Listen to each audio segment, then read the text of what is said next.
11 वाजता श्री खंडेरायाची स्वारी जेजुरीगडावरून निघणार आहे व ती 3:30-4 वाजेपर्यंत करा नदीवर पोहोचेल। पवित्र अशी करा नदी जी मानली जाते त्यामध्ये श्री खंडेरायाचे स्नान आज सोमवती अमावस्येनिमित्त होतं। सकाळी 11 वाजता श्रींची स्वारी निघाल्यानंतर अंदाजे तिथे पोहोचल्यानंतर 4:30 ते 5च्या दरम्यान श्रींची आंघोळ होईल व त्यानंतर श्रींची पालखी श्री ग्रामदेवत श्री जानाईच्या मंदिरात 7:30 ते पावणे 8पर्यंत येईल व तिथून रात्री भाविकांसाठी ठेवल्यानंतर ती वरती येईल व 10:30-11 वाजता हा सोहळा संपेल। आणि हा अतिशय नयनरम्य सोहळा की एक देव आपल्या सोमवती अमावस्येला करा नदीला स्नानाला जातात। अतिशय नयनरम्य हा सोहळा असतो।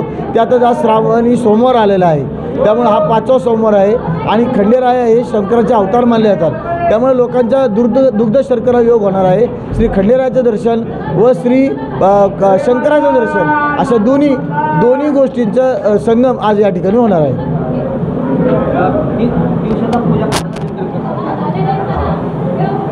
सदानंदाचा येळकोट आज पहाटेचा देवाची जी स्वारी आहे ती बरोबर 11 वाजता देवाची पूजा अर्चा करून 11 वाजता देवाचा शेडा दिला जाईल। त्यानंतर पालखीमध्ये मूर्ती बसवली जातील।